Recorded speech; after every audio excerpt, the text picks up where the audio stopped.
Zoper 31-letnega Slovenca, osumljenega umora svoje nekdanje partnerke Stefanije, sodnik v Gradcu danes odredil pripor. V primeru obsodbe mu grozi od 20 let do dosmrtnega zapora.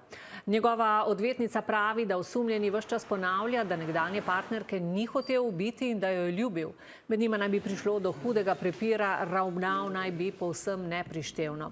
Policistom je umor priznal in nato tudi povedal, kje so posmrtni ostanki žrtve. Jana Ujčič.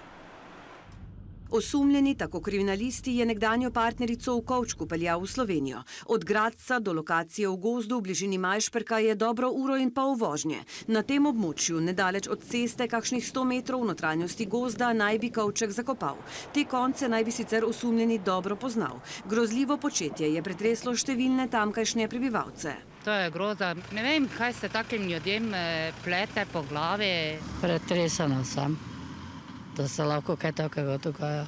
Policisti so vse dni žensko mrzlično iskali tudi s psi in droni, a je bilo iskanje zelo oteženo. Osumljeni je namreč sprva vse zanikal, šele v petek po večurnem zaslišanju se je zlomil in priznal, a še vedno ni hotel takoj povedati, kje je ženska.